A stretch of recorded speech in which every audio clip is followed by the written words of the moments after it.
మన ప్రభు అయిన యేసుక్రీస్తు వారి పేరిట మీ అందరికీ ప్రైజ్ ది లార్డ్. మరి మరొక వీడియోతో నేను మీ ముందుకు వస్తా ఉన్నాను. నేను మీ మోజెస్. చూడండి, అనేకులని మనము దేవుని వెంబడిస్తా ఉన్న వారిని చూసినప్పుడు మన ఒక దగ్గర సావాసం కలిగి ఉన్నవారు కానీ, లేకపోతే ఇంకొకరు కానీ మనకి ఎప్పుడైనా ఎదురుపడినప్పుడు మనం చూసినప్పుడు వారు ఇతరులతో పోల్చుకుంటూ, అతను ఆ విధంగా ఉంటా ఉన్నాడు, నేను ఈ విధంగా ఉంటే తప్పేంటి, అతను చేస్తా ఉన్నాడు, నేను చేసే తప్పేంటి అని పోల్చుకొని వాళ్ళు ముందుకు వెళ్తా ఉన్నారు. మరి ఆ రీతిగా మనం పోల్చుకోవచ్చా అని మీరు నన్ను క్వశ్చన్ అడగగలిగితే, చూడండి, నీకు మాదిరిగా ఎవరైనా ఉన్నారంటే అది కేవలం యేసు ప్రభు జీవితము ఏ విధంగా ఉంది, యేసు ప్రభు ఎలాంటి మనసు కలిగి ఉన్నాడు, మనము అలాంటి మనసు కలిగి ఉండటానికి మనం ప్రయత్నం చేయాలి తప్పితే ఇంకొకరితోని వారు తప్పు చేస్తా ఉన్నారు, నేను తప్పు చేస్తే తప్పేముంది, వారు అబద్ధం ఆడుతా ఉన్నారు, నేను అబద్ధం ఆడితే తప్పేముంది అన్నట్టుగా ఈజీగా నువ్వు చేస్తా ఉన్నది తప్పన్నా, నువ్వు చేస్తా ఉన్నది తప్పమ్మా అని మనం మాట్లాడినప్పుడు, ఎవరైనా వాక్యాన్ని ఎత్తి చూపించి మాట్లాడినప్పుడు, ఇగో పలాని వ్యక్తి అబద్ధం ఆడాడు, అందుని బట్టే నేను అబద్ధం ఆడాల్సి వచ్చింది అనే మాట మాట్లాడుతూ ఉన్నారు. లేదంటే నీ అన్ననో తమ్ముడో, మరి వారైతే అన్యజనులు, వారు ఆ విధంగా మాట్లాడారు, నువ్వు మాట్లాడకూడదంటే వారు మాట్లాడినప్పుడు నేను మాట్లాడితే తప్పేముంది అనే విధంగా అనేక మంది మాట్లాడుతూ ఉన్నారు. మరి ఒక్క మాట అపోస్తలుడైన పౌలు గారు ఒక సంఘానికి చెప్పిన మాటని చూపించి నేను వాక్య భాగంలోనికి వెళ్తాను. మనము క్రీస్తు యేసు ఏ మనసైతే ఏ ఏ రీతిగా అయితే మాదిరికరంగా చూపించుకుంటూ ముందరికి వెళ్ళాడో, మరి అదే రీతిగా మనము వెళ్ళవలసిన అవసరత ఉంది. ఎందుకంటే క్రీస్తు స్వరూప్యంలోనికి రాకపోతే, క్రీస్తు యేసు ఏ మనసైతే కలిగి ఉన్నాడో ఆ మనస్సులోనికి మనం రాకపోతే, ఆయన గుణగణాలని మనం ధరించుకోలేకపోతే మనము ఆయన రాజ్యంలో ప్రవేశించలేము. ఆయన ఎలాంటి మనసు కలిగి ఉన్నాడు, ఆయన ఏ మాటలు చెప్పాడు, ఏ మాటల ప్రకారంగా జీవించమన్నాడు అనే వర్తమానంతో ఈరోజు నేను మీ ముందుకు వచ్చాను. ముందుగా ఒక మాటను చూపించి నేను వీడియోలోకి వెళ్తాను. చూడండి, ఫిలిప్పీలకు రాసిన పత్రిక, అపోస్తలుడైన పౌలు గారు ఫిలిప్పీలకు రాసిన పత్రిక 2వ అధ్యాయము 5వ వచనం. క్రీస్తు యేసునకు కలిగిన ఈ మనస్సు మీరును కలిగి ఉండండి. నీ పోలిక, ఇప్పటివరకు మనం మాట్లాడుకున్నాము, నీ పోలిక ఎవరితోని? నేను నా తోటి సహోదరుడు ఈ ఉద్దేశంతో ఉన్నాడు, ఈ మనసుతో ఉన్నాడు కాబట్టి నేను కూడా ఉన్నాను అని అంటా ఉన్నావు. ఆ ఉద్దేశాన్ని బట్టి అతను ఆ రీతిగా నడుచుకుంటాడు. రేపు ఆయన రాకడ సమయంలో ఎత్తబడే గుంపులో ఆయన ఉండడు. మరి నువ్వు ఆయనను పోలి నడుచుకుంటే నీ పరిస్థితి కూడా అదే అవుతుంది. అపోస్తలుడైన పౌలు గారు ఒక సంఘానికి లేఖ రాస్తూ ఆయన చెప్తా ఉన్నాడు, క్రీస్తు యేసు ఏ మనస్సు అయితే కలిగి ఉన్నాడో మీరు ఆ మనస్సును కలిగి ఉండండి. ఆయన ఏ మనస్సు కలిగి ఉన్నాడు అని మనం ఒక్కసారి మరి లేఖనాలని అధ్యయనం చేసినట్లయితే, లేఖనాలను చూసినట్లయితే, మరి చూడండి, ఈజీగా అర్థమయ్యేటట్టు చెప్తాను నేను. సిలువలో అనేక దూషణ మాటలు, లేకపోతే అనేక విధాలుగా ఎంత ఇబ్బంది పెట్టాలనో అంత ఇబ్బంది పెడతా ఉన్నాను. ప్రాణము ఇక ఒక క్షణమైతే పోతుందన్న సందర్భంలో యేసు ప్రభు వారు లోకాన్ని కదిలించే విధంగా, ఆ శత్రువుని సైతము కదిలించే విధంగా ఒక మాట మాట్లాడాడు. దేవా, తండ్రి, వీరేమి చేయుచున్నారో వీరెరగరు, వీరిని దయతో క్షమించు అనే మాట మాట్లాడాడు. మరి మన ఎడల మన సహోదరులు తప్పు చేసినా, లేకపోతే యేసు ప్రభు దగ్గరికి రాకమునుపు మనము ఆ ఎడల తప్పు చేసిన, యేసు ప్రభు పాద సన్నిధికి వచ్చిన తర్వాత మరి అలాంటి మనస్సుని, అలాంటి ఉద్దేశాన్ని, అలాంటి దాన్ని మనం ధరించుకొని ఉన్నామా? ఒకవేళ ధరించుకొని లేకపోతే ఏదైనా ప్రయోజనం ఉందంటే ఏం ప్రయోజనం లేదండి. క్రీస్తు యేసునకు కలిగిన మనసు కలిగి ఉండాలి. క్రీస్తు స్వరూప్యంలోనికి ప్రతి ఒక్క భక్తుడు రావాల్సిన అవసరత ఉంది. ఎందుకంటే మనము కడవరి దినాల్లో ఉన్నాము అనే మాటను మీకు జ్ఞాపకం చేస్తా ఉన్నాను. మనం వర్తమానంలోనికి వెళ్దాం. యేసు ప్రభు వారు ఏ రీతిగా ఉండమంటా ఉన్నాడు, మరి మనం ఎట్లా ఉండాలనే ఆ యొక్క వర్తమానాన్ని నేను ఈరోజు మీకు అందిస్తాను. చూడండి, మత్తయి సువార్త 5వ అధ్యాయము 23వ వచనంలో చూసినట్లయితే, ఆయనను వెంబడిస్తా ఉన్న ప్రజలు ఏ రీతిగా ఉండాలనే విషయాన్ని ఆయన జ్ఞాపకం చేస్తా ఉన్నాడు. మత్తయి సువార్త 5వ అధ్యాయము 23లో చూడండి. కావున నీవు బలిపీఠమునొద్ద అర్పణమును అర్పించుచుండగా నీ మీద నీ సహోదరునికి విరోధమేమైనా కలదని అక్కడ నీకు జ్ఞాపకం వచ్చిన ఎడల మొదట వెళ్ళి నీ సహోదరునితో సమాధాన పడుము, అట్టు తర్వాత వచ్చి నీ అర్పణము నర్పింపుము. నీ ప్రతివాది నీతో ఆ త్రోవలో ఉండగానే త్వరగా వానితో సమాధాన పడుము. లేని ఎడల ఒకవేళ నీ ప్రతివాది నిన్ను న్యాయాధిపతికి అప్పగించును, న్యాయాధిపతి నిన్ను బంట్రోతునకు అప్పగించును, అంతటా నీవు చెరసాల్లో వేయబడదు. చూడండి, ఆయనను వెంబడిస్తా ఉన్న ప్రజలు ఆయనతో మాట్లాడుతూ ఉన్న, ఆయన మాటలు వినవలనని ఆయన దగ్గరికి వచ్చిన ప్రజలతో ఈ మాట చెప్తా ఉన్నాడు. నువ్వు ప్రార్థన చేస్తా ఉన్నావా? నువ్వు బలిపీఠమునొద్ద అర్పణను అర్పించేవాడవుగా ఉంటా ఉన్నావా? నువ్వు క్రైస్తవుడుగా ఉంటా ఉన్నావా? నీ సహోదరునితో ఏమైనా విరోధము ఉన్నదా? నీకు విరోధమైన విషయాలు మీ మధ్యలో జరిగాయా? అయితే ఒకవేళ జరిగి ఉంటే నీ మీద ఆయనకున్నా, ఆయన మీద నీకున్నా, నీవు మొట్టమొదట అక్కడ ప్రార్థనను విడిచిపెట్టి మొదట వెళ్ళి సమాధాన పడు, అట్టు తర్వాత వచ్చి అర్పణము నర్పించు అనే మాట ఆయన మాట్లాడుతూ ఉన్నాడు. ఎవరైనా సహోదరులని క్షమించే ఆ విధానములో ఉన్నారా? ఈనాడు మనం యేసు ప్రభుని వెంబడిస్తున్న వారిని చూస్తే ఎంతమంది ఉన్నారా అంటే చాలా తక్కువ మంది కనబడతారు. చాలా తక్కువ మంది. ఏదైనా బై మిస్టేక్లో ఏదైనా మాట మాట్లాడినప్పుడు తోటి సహోదరుల పట్ల మరి ఏదైనా మాట మాట్లాడినప్పుడు ఎమ్మటే మరి ప్రార్థన పరులైతే పరిశుద్ధాత్మ గద్దింపుతో, సహోదరుడా నేను తప్పు చేసిన దయతో నన్ను క్షమించమనే మాట మాట్లాడేవారు ఎంతమంది ఉన్నారు? చాలా తక్కువ మంది. తప్పని తెలిసినా కూడా క్షమించమని అడిగితే ఎక్కడ కిరీటం కింద పడిపోతుందో, ఎక్కడ నన్ను తక్కువ చూస్తారో, ఎక్కడ నన్ను తక్కువ చేసి మాట్లాడతారో, ఎక్కడ నీవే నన్ను ఈ రీతిగా చేసావని ఎగతాళి చేస్తారో అని వారు చేసిన తప్పుని అట్లే కప్పిపుచ్చుకునే ప్రయత్నం చేస్తా ఉన్నారు. యేసు ప్రభువారేమో నా స్వరూపంలోనికి మీరు రావాలని మాట్లాడుతూ ఉన్నాడు. నేను కలిగి ఉన్న మనస్సుని మీరును కలిగి ఉండండి అని మాట్లాడుతూ ఉన్నాడు. ఆనాడు ఆయన ఉన్న కాలంలో చూడండి, ఆ సిలువ వేస్తా ఉన్న సందర్భంలో ఇంకా ఆయన పలికిన మాటలు ఒక్కసారి జ్ఞాపకంలో తెచ్చుకోండి. అట్టి విధంగా మన సహోదరులు మన ఎడల ఏమైనా తప్పు చేస్తూ ఉన్నారా? కాదు కదా. ఏదో ఒక చిన్న సందర్భం, ఒక 2 ఇయర్స్ బ్యాక్ అనుకుంటా, నేను ఎల్బీ నగర్లో ఒక చర్చికి వెళ్ళాను. చర్చికి వెళ్ళి ఆరాధన ముగించుకొని వస్తూ ఉన్నాను. వస్తూ ఉంటే నాతో పాటు అంటే ఆ చర్చికి వెళ్ళిన వ్యక్తే ఒక బైక్ మీద, ఆయన ఒక బైక్ మీద, నేను ఒక బైక్ మీద, నేను ముందు వస్తూ ఉన్నాను. ఆయన కొంచెం జస్ట్ ఎంతో దూరం లేదు, దగ్గర డిస్టెన్సే ఉంది. రైట్ నుంచి ఒక ఆటో వచ్చింది. స్ట్రైట్ రూట్ ఎమ్మటి మేము వస్తూ ఉన్నాము. రైట్ నుంచి ఆటో వచ్చినప్పుడు ఏమైందంటే ఆటో అతను హారన్ కొట్టలేదు, ఈయన హారన్ కొట్టలేదు. దబక్కునొచ్చి ఈయన బండి దగ్గరికి వచ్చి సడన్‌గా ఆపాడు. ఈయన దాదాపు ఒక 45 ఇయర్స్ ఉంటాయి అనుకుంటా. ఆయన కొంచెము ఆ బండి కింద పడే విధంగా అయ్యింది. అయినప్పుడు చూడండి, అది పెద్ద ఏమైనా ఘోరమైన తప్పా? పాపమా? యేసు ప్రభుని వెంబడిస్తా ఉన్న నీవు అనవలసిన మాట ఏంటి? బ్రదర్ చూసుకోవాలి కదా, ఏం జరగలేదు కాబట్టి ఓకే. ఏదైనా జరిగి ఉంటే మీది పెద్ద వెహికల్ కదా, ఇలాంటి టర్నింగ్స్ ఉన్నప్పుడు ఇట్లా రాకూడదు కదా, నాది స్ట్రైట్ రూట్ కదా, మరి నేను అని సమాధానంగా మాట్లాడాలి కదా. ఆ రీతిగా మాట్లాడకుండా చూడండి, ఒక్కసారిగా ఉగ్రుడైపోయి అన్‌పార్లమెంట్ వర్డ్స్, ఇష్టం వచ్చిన మాటలు మాట్లాడుకుంటూ అతన్ని గల్ల పట్టుకోవటానికి వెళ్ళాడండి. అంతసేపు మందిరంలో ఉన్నాడు, ఆరాధనలో పాల్గొన్నాడు. మరలా ఒక చిన్న ఇన్సిడెంట్‌కే కదిలిపోతా ఉన్నారు క్రైస్తవులు. విపరీతమైన కోపం, విపరీతమైన ఆగ్రహం. ఇలాంటి వారిలో చూడండి, ఇలాంటి వారు మరి చెరసాల్లో వేయబడతారా? మనం కింద భాగంలో చూసాము, నీ సహోదరుని యొక్క తప్పిదము నువ్వు క్షమించకపోతే నిన్ను అపవాదికి అప్పచెప్తాడు, లేకపోతే ఆ చెరసాల్లో నువ్వు వేయబడతావు అనే విధమైన మాటను మనం చదివాం కదా.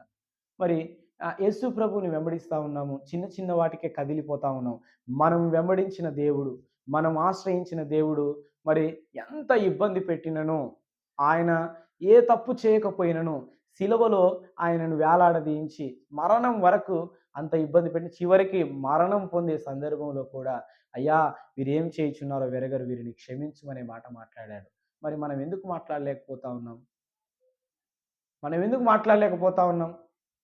ఆయన రాజ్యంలో ప్రవేశించాలని లేదా నీకు నాకు? కాబట్టి నేనేమంటా ఉన్నానంటే, మరి యేసు ప్రభువు ఏదైతే మాదిరికరంగా చూపించాడో, ఆయన మొట్టమొదటి సువార్త పత్రికలోనే మరి రాయబడ్డ పరిశుద్ధాత్మ ప్రేరేపణ ద్వారా రాయబడ్డ పత్రికలో మొదటి భాగంలోనే మనం చూస్తా ఉన్నాము. నీ సహోదరుడే గాని, నువ్వే గాని, మీ ఇద్దరి మధ్యలో ఏదైనా విరోధ భావం ఉందా? ఉంటే ప్రార్థన అక్కడ విడిచిపెట్టు. మొదట వెళ్లి సమాధానపడు. అటు తర్వాత వచ్చి నీ అర్పణాన్ని నువ్వు ప్రార్థన చెయ్యి. ఆ ప్రార్థన నాకు అంగీకారముగా ఉంటుంది అని దేవుడు మాట్లాడుతా ఉన్నాడు వాక్యము ద్వారా.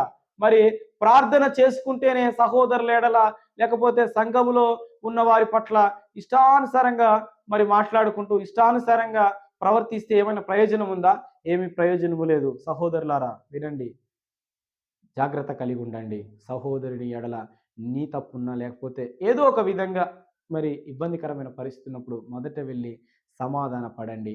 అటు తర్వాత వచ్చి మన అర్పణాన్ని అర్పిస్తే అది దేవునికి ఇష్టముగా ఉంటుంది అనే విషయాన్ని నేను మీకు జ్ఞాపకం చేస్తాను. ఇంకో మాట చూసుకొని మనం ముందుకు వెళ్దాం.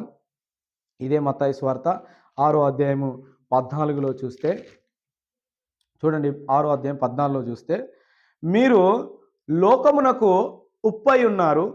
ఉప్పు నిస్సారమైతే అది దేని వలన సారం పొందును? అది బయట పారవేయబడి మనుషుల చేత త్రొక్కబడుటకే గాని మరి దేనికిని పనికిరాదు. మీరు లోకమునకు వెలుగై ఉన్నారు. మీరు లోకమునకు వెలుగై ఉన్నారు.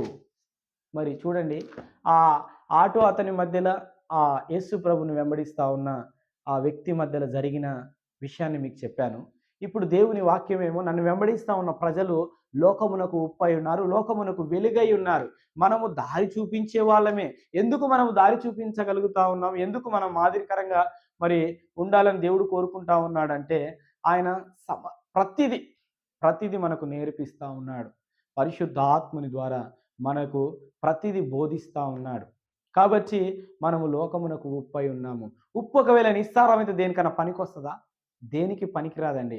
ఇప్పుడు మనము తింటా ఉన్న ఆ యొక్క మరి భోజనంలో ఉప్పు కాస్త ఎక్కువైతే దాన్ని మనం తినగలుగుతామా? తినలేము. ఎందుకు దాంతో పోల్చాడంటే, నీ మాట కూడా అట్టి విధంగానే ఉండాలి.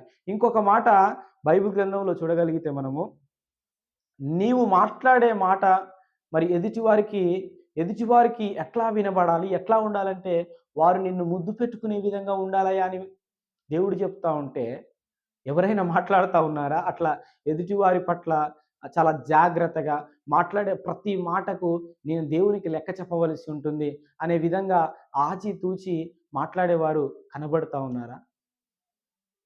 అందరూ లేరని చెప్పను. మరి కొంతమంది మాత్రము ఉన్నారు. కొంతమంది మాత్రం ఇష్టానుసారంగా ప్రవర్తిస్తా ఉన్నారు. ఆయన చెప్తా ఉన్నాడు క్లియర్‌గా, మీరు లోకమునకు ఉప్పై ఉన్నారు. ఉప్పు నిస్సారమైతే దేనికి పని చేయదు. బయట పారవేయబడడానికి తప్పితే దేనికి పని చేయదు. మీరు లోకమునకు వెలుగై ఉన్నారు.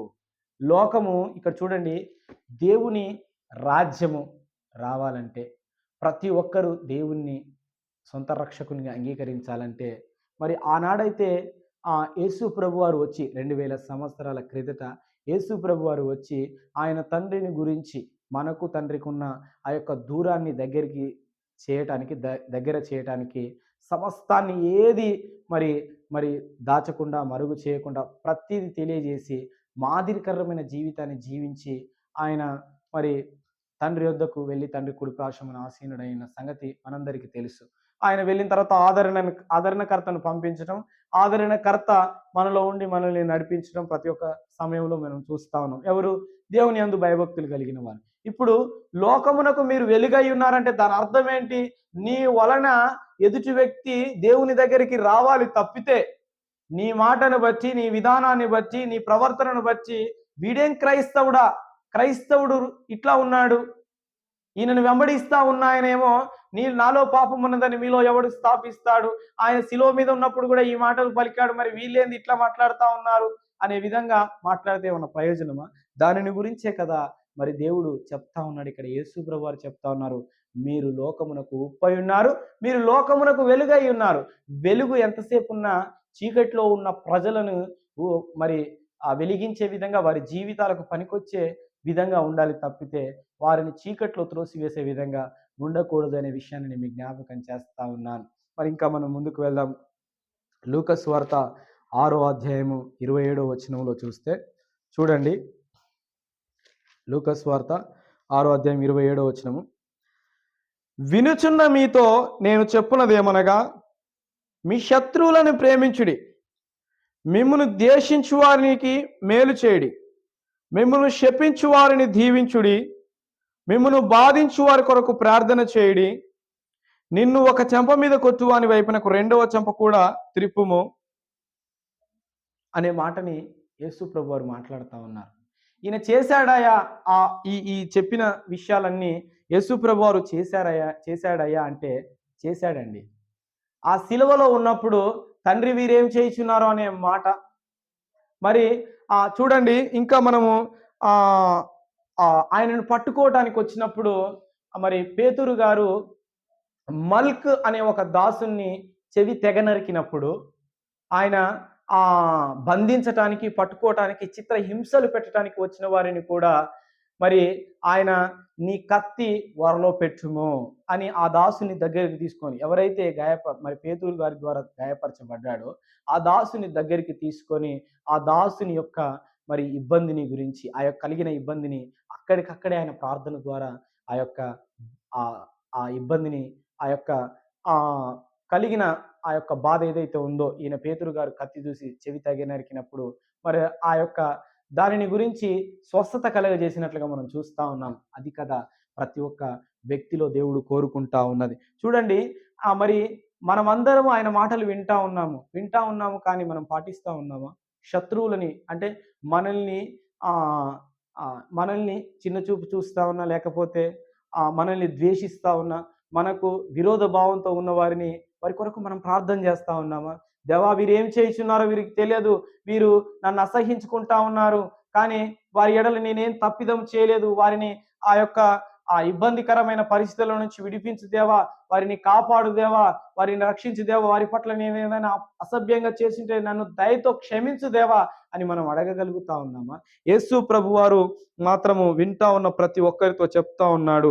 ఈ వీడియో ద్వారా వింటా ఉన్న వారికి కూడా మరి దేవుడు నా ద్వారా తెలియజేస్తా ఉన్నాడు.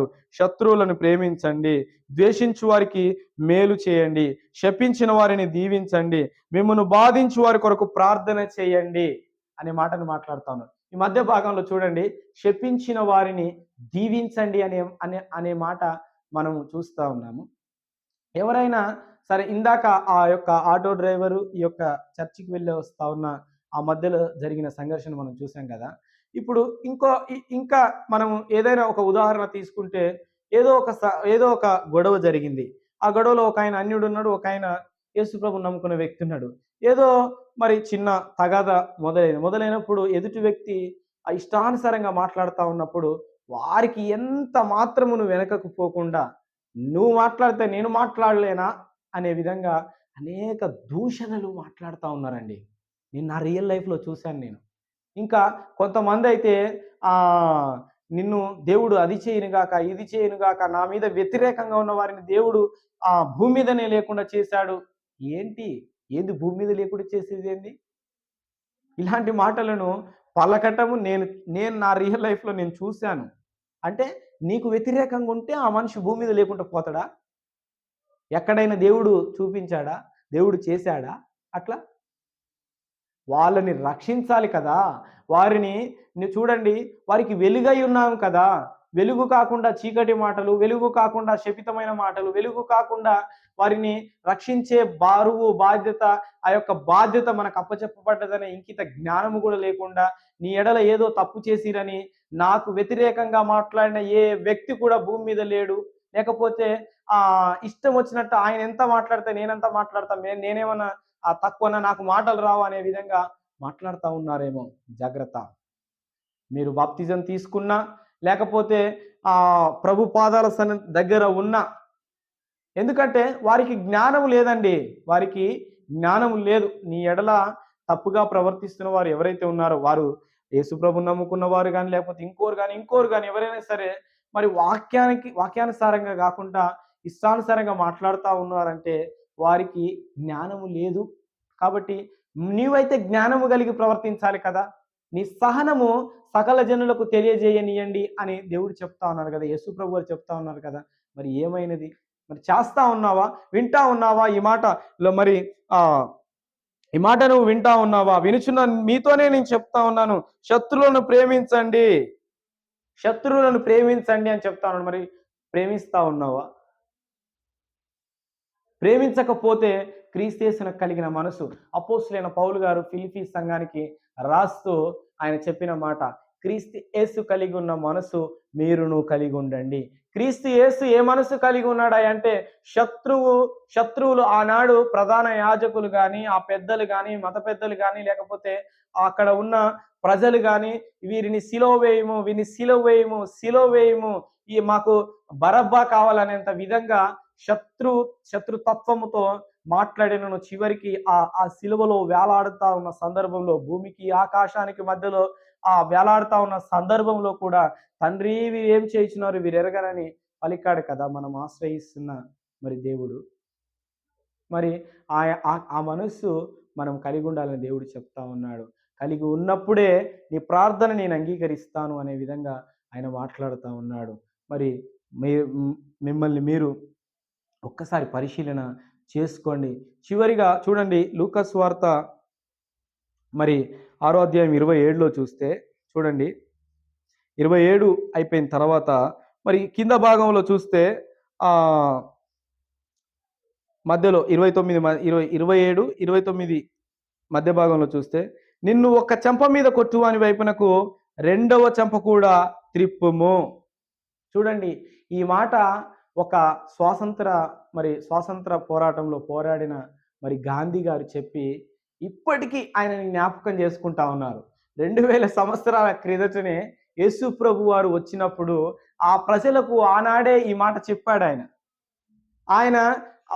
ఇప్పుడు ఆ యొక్క స్వాతంత్రం కోసం పోరాడిన మరి వ్యక్తులలో గాంధీ గారు ఒక వ్యక్తి. ఆయన ఈ మాటను మరి బైబిల్ గ్రంథంలో నుండి తీసుకొని అనేకులకు చెప్పినప్పుడు, అనేకులు ఇప్పటికీ గాంధీ అంటే ఏం గుర్తొస్తుందంటే, ఒక చెంప కొడితే ఇంకో చెంప మీద చూపించమన్నాడు అనే విధమైన మాట మాట్లాడాడు అని చెప్పేసి గుర్తుకొస్తా ఉంటది. మరి యేసు ప్రభు వారు చెప్పాడు కదా, ముందుగానే నీకు చెప్పాడు. ఇంకను ప్రతి దినము లేఖనం చదువుతా ఉన్నప్పుడల్లా, మందిరానికి వెళ్ళినప్పుడల్లా మరి చెప్తా ఉన్నాడు, సేవకుడు చెప్తా ఉన్నారు. మరి వింటా ఉన్నావా? నిన్ను కొడతా ఉన్నారా? నువ్వు ఎదురు తిరగొద్దు, నువ్వు దేవుని తీర్పునకు వేచి ఉండు. దేవుడు అన్యాయస్తుడు కాదు, ఆయన న్యాయమైన తీర్పు తీరుస్తాడు. ప్రతి వాని క్రియల నిమిత్తము ప్రతిఫలం ఇస్తా ఉన్నాడు. నీ తప్పు ఏది లేదా, నీవు మాత్రం ఎదురు తిరగొద్దు, నీవు మాత్రము నీ వ్యాజ్యాన్ని నాకు అప్పచెప్పు, నేను వ్యాజ్యం ఆడతాను అని మాట్లాడుతా ఉన్నాడు కదా. మరి ఎవరైనా మరి మన మీద చేయి వేసుకున్నప్పుడు చూడండి, నీవు దేవా నేను చేయి వేసుకోగలను, నాకు బలం ఉంది, కానీ నీవు చెప్పిన మాటను బట్టి నేను చేయి వేసుకోవట్లేదు, ఇతని దయతో క్షమించు దేవా అని నువ్వు అంటా ఉన్నావా? ఒకవేళ అనలేకపోతే మరి ఆయనకి ఇష్టడుగా ఉండవు. మన ప్రార్థన ఆయన అంగీకరించడనే విషయాన్ని నేను మీకు జ్ఞాపకం చేస్తా ఉన్నాను. ఇదే కింద 35లో చూస్తే, మరి 6వ అధ్యాయం 35వ భాగంలో చూస్తే, మీరైతే ఎట్టి వారిని గురించి ఆయనను నిరాశ చేసుకొనక మీ శత్రువులను ప్రేమించండి. ఎట్టి వారిని గురించి అయినా సరే, నిన్ను కొట్టినా, దాస్యమునకు లోపరిచినా, నిన్ను ఎంత ఇబ్బంది పెట్టినా నీవు నిరాశ పడొద్దు. దేవుడు ఒక దినాన వారి క్రియల నిమిత్తం ప్రతిఫలం ఇస్తాడు. ఎట్టి సందర్భం ద్వారా నిన్ను ఇబ్బంది పెట్టినా నీవు మాత్రము వారి మీద ప్రేమ కలిగే, చూడండి, వారి మీద ప్రేమ కలిగే వారి కొరకు ప్రార్థన చేయి. నువ్వు నిలబడిన ప్రతిసారి వారి కొరకు ప్రార్థన చేయి. నువ్వు ప్రార్థన చేస్తే ఏదో ఒక రోజు వారు మారు మనస్సు పొందుతానికి నీ ప్రార్థన మరి ముందుగా దేవుడు వింటాడనే విషయాన్ని నేను జ్ఞాపకం చేస్తా ఉన్నాను. చూడండి, నేను ఒక సహోదరుని ఎడల దేవుని నమ్ముకున్నాడు ఆయన. అప్పటికి నేను యేసుప్రభు వారిని నమ్ముకోలేదు, యేసుప్రభు వారిని సొంత రక్షకునిగా అంగీకరించలేదు. నేను ఒకానొక సందర్భంలో ఇష్టం వచ్చిన ఇంగ్లీష్ మాటలు, ఇష్టం వచ్చిన బూత్ లాంగ్వేజ్, అన్పార్లమెంట్ వర్డ్స్ ఆయన ఎడల నేను మాట్లాడాను. ఇష్టం వచ్చినట్టండి. నీవెంత, నీ బ్రతికెంత, నీ జీవితం ఎంత, నీవేంది, ఇష్టం వచ్చిన ఈరోజు నేను ఆ మాటలు పలకలేకపోతా ఉన్నాను. నాకే అసహ్యం వేస్తా ఉంది. అలాంటి మాటలు నేను మాట్లాడాను. ఆయన మాత్రము ఒక్క మాట అన్నాడండి. బ్రదర్, దేవుడు వింటా ఉన్నాడు. నోరు జాగ్రత్త. దేవుడు వింటా ఉన్నాడు అని అన్నాడు ఆ మాట. ఆ మాటని అది మొదలుకొని దాదాపు ఒక 5, 6 సంవత్సరాలు నా కొరకు ప్రార్థన చేశాడాయన. ఎప్పుడైనా నాకది తెలిసిందంటే తర్వాత నేను మారుమనసు పొంది మరి బైబిల్ చేతిలో పట్టుకున్న తర్వాత సందర్భంలో కలుసుకున్న తర్వాత ఒకానొక దినాన నేను నిన్ను ఇష్టమొచ్చినట్టుగా మాట్లాడాను బ్రదర్, నన్ను దయతో క్షమించండి అని నేను అడిగినప్పుడు ఆయన నాకు ఆ మాట చెప్పాడు. నిన్ను నేను ఆ రోజే క్షమించానయ్యా. నేను క్షమించటానికి నేనెవరు? నేను అనుసరిస్తా ఉన్న దేవుడు నాకు చెప్పాడు. నీ ఎడల ఎవ్వరు తప్పు చేసినా క్షమించు. నువ్వు వారి కొరకు ప్రార్థన చెయ్యి. నువ్వు నిలబడి ఉన్న ప్రతిసారి అతని కొరకు ప్రార్థన చెయ్యి అని ఆయన నాకు నేర్పించాడు. ఆ రీతిగా నీ కొరకు నేను ప్రార్థనలో పెట్టాను. అందుకనే నువ్వు ఈరోజు రక్షణ పొందుకోగలిగావు. ఏదో ఒక సమయం, ఏదో ఒక సందర్భం ద్వారా నీవు ప్రభు దగ్గరికి రాగలిగావు అనే మాట మాట్లాడాడు. ఆ రీతిగా చేస్తా ఉన్నారా?